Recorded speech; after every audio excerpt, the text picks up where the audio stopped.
আসসালামু আলাইকুম, স্বাগতম জানাচ্ছি বিবিসি নিউজ আন্তর্জাতিক সংবাদে। শুরুতেই সংবাদ শিরোনাম, এরপর বিস্তারিত। ইরান যুদ্ধে পারমাণবিক বিপর্যয়ের সংখ্যায় প্রস্তুতি নিচ্ছে বিশ্ব স্বাস্থ্য সংস্থা।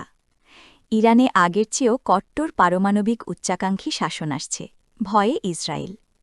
মৃত্যুর গুঞ্জন উড়িয়ে দিয়ে নেতানিয়াহুর সংবাদ সম্মেলন। ইরানের ক্ষেপণাস্ত্র শক্তি একটুও কমাতে পারেনি যুক্তরাষ্ট্র, মার্কিন গোয়েন্দা সংস্থা। দর্শক, এতক্ষণ শুনছিলেন সংবাদ শিরোনাম। এখন বিস্তারিত। আপনি যদি ইসরায়েলের ধ্বংস চান এবং মুসলিমদের পাশে থাকেন, তাহলে ভিডিওতে লাইক করে চ্যানেলটি অবশ্যই সাবস্ক্রাইব করে দিবেন এবং আপনার মূল্যবান মতামত অবশ্যই কমেন্টে লিখে জানিয়ে দিবেন। এখন বিস্তারিত। ইরান যুদ্ধে পারমাণবিক বিপর্যয়ের শঙ্কায় প্রস্তুতি নিচ্ছে বিশ্ব স্বাস্থ্য সংস্থা। মার্কিন, ইসরায়েল ও ইরানের মধ্যে চলমান যুদ্ধ আরও বাড়লে পারমাণবিক বিপর্যয়ের শঙ্কায় প্রস্তুতি নিচ্ছে বিশ্ব স্বাস্থ্য সংস্থা WHO। পূর্ব ভূমধ্যসাগরীয় অঞ্চলের WHO আঞ্চলিক পরিচালক হানান বালখি পলিটিকোকে জানিয়েছেন, জাতিসংঘের কর্মীরা ইরানের পারমাণবিক স্থাপনায় মার্কিন ইসরায়েলি হামলার পরিণতি পর্যবেক্ষণ করছেন। বালখি বলেন, সবচেয়ে খারাপ পরিস্থিতি হবে পারমাণবিক ঘটনা। এটাই আমাদের সবচেয়ে বেশি চিন্তিত করছে। আমরা যতটা প্রস্তুতি নিই না কেন, ক্ষতি ঠেকানোর কিছু নেই। এই অঞ্চলের জন্য এবং এটা ঘটলে বিশ্বের জন্য পরিণতি দশকের পর দশক ধরে থাকবে। পারমাণবিক স্থাপনায় হামলা বা অস্ত্র ব্যবহার উভয় অর্থেই পারমাণবিক ঘটনার জন্য কর্মীরা প্রস্তুত বলে জানান তিনি। বালখি বলেন, আমরা এটা নিয়ে ভাবছি এবং সত্যি আশা করছি এটা না ঘটুক। মার্কিন প্রেসিডেন্ট ট্রাম্প ইরানি শাসনের আসন্ন পারমাণবিক হুমকি দূর করার প্রতিশ্রুতি দিয়েছেন, যদিও তেহরান পারমাণবিক অস্ত্র তৈরি করছে এমন কোনো প্রমাণ তিনি দেননি। গত জুনে যুক্তরাষ্ট্র ও ইসরায়েল ইরানের পারমাণবিক স্থাপনায় হামলা করেছিল। ইরানের পারমাণবিক শক্তি সংস্থা ফোর্দো, ইস্পাহান ও নাতানজে হামলার কথা নিশ্চিত করেছে। 28 ফেব্রুয়ারি নতুন আক্রমণ শুরুর পর থেকেও পারমাণবিক স্থাপনায় হামলা অব্যাহত রয়েছে। এখন পর্যন্ত অঞ্চলে তেজস্ক্রিয় দূষণের কোনো খবর নেই, তবে পারমাণবিক ঘটনা ঘটলে মানুষের ফুসফুস ও ত্বকে তাৎক্ষণিক ক্ষতি এবং ক্যান্সার ও মানসিক স্বাস্থ্য সমস্যার ঝুঁকি বাড়বে বলে ব্যাখ্যা করলেন বালখি। তিনি মনে করিয়ে দিলেন, 1986 সালে চেরনোবিল দুর্ঘটনায় প্রথম কয়েক মাসে প্রায় 30 জন মারা গিয়েছিলেন। পরে হাজারো থাইরয়েড ক্যান্সারের রোগী হয়েছেন এবং দশকের পর দশক ধরে চলেছে মানসিক উদ্বেগ।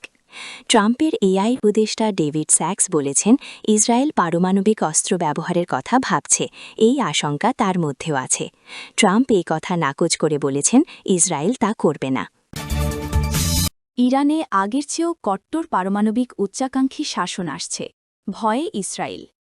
ইসরায়েলি সেনাবাহিনীর IDF সূত্র জানিয়েছে, ইরানের সঙ্গে এই যুদ্ধ শেষে আগের চেয়ে আরও কট্টরপন্থী ও পারমাণবিক অস্ত্রের দিকে ঝুঁকে পড়া একটি ইসলামী শাসন তৈরি হওয়ার আশঙ্কা রয়েছে। বৃহস্পতিবার IDF সূত্রে এই মূল্যায়ন জানানো হয়েছে।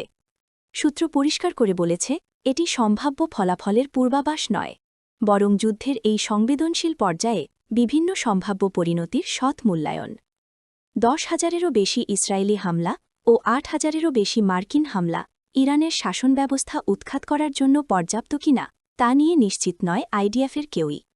IDF বলেছে, ইসরায়েলি বিমানবাহিনীর প্রাথমিক হামলায় শীর্ষ ইরানি নেতা, আকাশ প্রতিরক্ষা ও ব্যালিস্টিক মিসাইল ধ্বংসের পর দ্রুত মনোযোগ সরিয়ে নেওয়া হয়েছে IRGC, বাসিজ, স্বরাষ্ট্র মন্ত্রণালয় ও গোয়েন্দা মন্ত্রণালয়ের কমান্ড কেন্দ্র ধ্বংসের দিকে।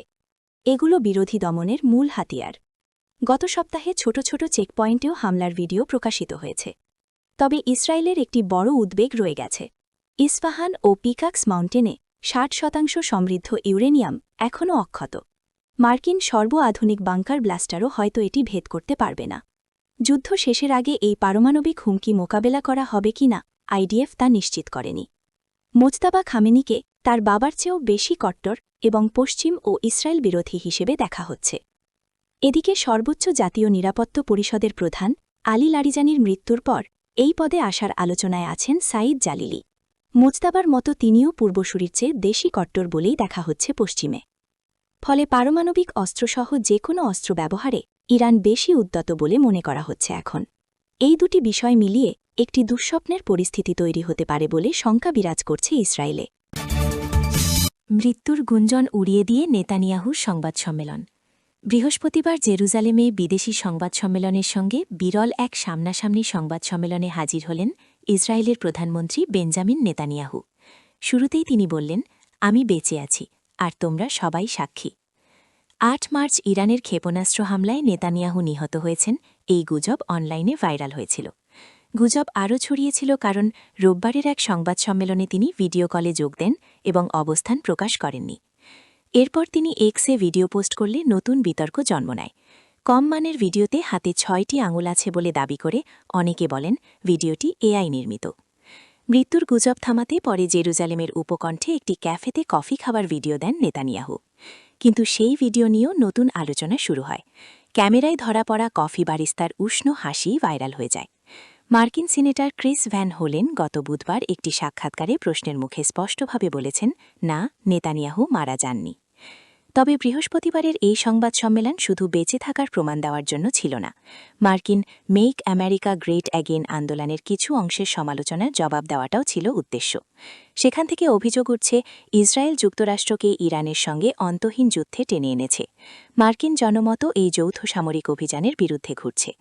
মঙ্গলবার একজন সিনিয়র মার্কিন গোয়েন্দা কর্মকর্তা পদত্যাগ করেছেন। ন্যাশনাল কাউন্টার টেরোরিজম সেন্টারের সাবেক পরিচালক জো কেন্ট দাবি করেছেন, ইসরায়েলি কর্মকর্তারা মিথ্যা তথ্য দিয়ে ট্রাম্পকে যুদ্ধে টেনেছেন। এই প্রেক্ষাপটে নেতানিয়াহু পাল্টা প্রশ্ন ছুড়লেন, কেউ কি সত্যিই মনে করে কেউ প্রেসিডেন্ট ট্রাম্পকে বলতে পারে কি করবেন?